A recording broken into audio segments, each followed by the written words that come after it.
শুভ দুপুর বন্ধুরা, চলে আসলাম অনেক দিন বাদে ভয়েস ভিডিও নিয়ে। তো আজকে দুপুরে কি রান্না হয়েছে তোমাদের সঙ্গে একটু শেয়ার করি। চলে এসো। আর তোমরা কি রান্না করছো একটু কমেন্টে জানাবে অবশ্যই। তো চলো আজকে দুপুরের কি রান্না হয়েছে তোমাদের সঙ্গে দেখিয়ে দিই। চলে এসো। তো দেখো, এটা হচ্ছে একটা টেবিল কিনেছিলাম এখানটায় বসে খাওয়ার জন্য। তো টেবিলের ওপরে আমি রান্না করে রেখে দিয়েছি।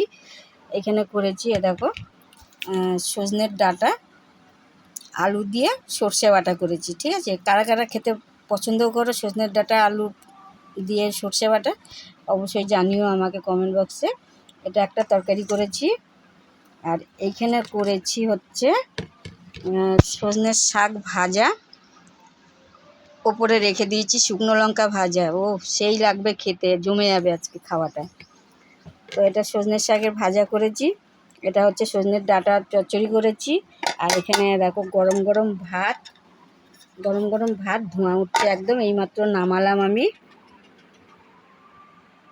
আর আমার এই টেবিলটা সাজানোটা কেমন হয়েছে অবশ্যই জানাবে, ঠিক আছে। আর এখানে করবো আমি দেখো চিকেনকে পরিষ্কার করে ধুয়ে নিয়ে এসে রেখে দিয়েছি।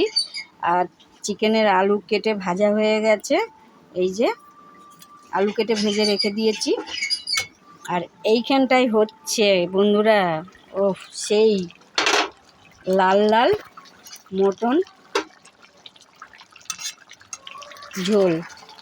মটনের ঝোল, ঠিক আছে।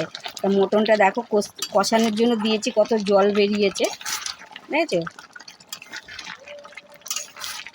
কষিয়ে নিয়ে একটা বড় গামলা আছে, ওই গামলাটার মধ্যে দিয়ে ভালো করে ঢাকা দিয়ে সিদ্ধ করে নেব। প্রেসার কুকার আছে কিন্তু প্রেসার কুকারের মধ্যে আটবে না, প্রেসার কুকারটা ছোটো আর কি আমার। হ্যাঁ, তাই দেখো কষাতে কষাতে কত জল বেরিয়ে গেছে, ঠিক আছে। এই যে অনেক দিন বাদে আর কি মটন হচ্ছে আমার বাড়িতে, যেহেতু আমিও খাই না, আমার দিদিও খায় না। তো আমার দিদিকে নিয়ে এসেছি আসার সময়, এবার কলকাতায় যে গেছিলাম, তা কলকাতার থেকে নিয়ে এসেছি। আমি আর আমার দিদি মটন খাই না, আমাদের দুজনের জন্য চিকেন নিয়ে এসছে। তো চিকেন তো আমি তোমাদেরকে দেখালাম, ঠিক আছে।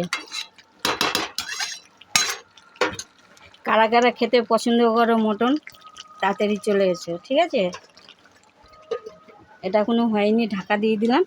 আর এই যে চিকেন রান্না করার জন্য মশলাটাকে কষিয়ে রেখে দিয়েছিলাম, ঠিক আছে। একসাথে সব মশলা কষিয়ে নিয়েছি আমি, তো আলাদা করে সরিয়ে রেখে দিয়েছিলাম। আলাদা আলাদা কি মশলা কষাবো, এর জন্য একসাথে সব দুটা মাংসর মশলা একসাথে কষিয়ে নিয়েছি। তো কষিয়ে নেওয়ার পরে দেখো আলাদা আলাদা করে সরিয়ে নিয়েছি। হ্যাঁ, চিকেনের জন্য উঠিয়ে রেখে দিয়েছিলাম, আর এখানে মটনটা বসিয়ে দিয়েছি। এবার আমি এখানে চিকেনটা কষিয়ে নেবো, দিয়ে ঢেলে দেবো চিকেনগুলো, দিয়ে কষিয়ে নেবো। তারপরে রান্না আমার প্রায় শেষের মুখে। দুটা ওভেনে বসিয়ে দিয়েছি, দুটা কড়াই দেখো, দেখেছো। তো তোমরা কি রান্না করছো অবশ্যই একটু জানিও আমাকে। আর প্রথম থেকে শেষ অবধি ভিডিওটা দেখবে, আশা করি সবারই ভালো লাগবে। সবাই ভালো থেকো, সুস্থ থেকো। দেখা হচ্ছে আবার পরের ভিডিওতে। শুভ দুপুর সবাইকে, টাটা।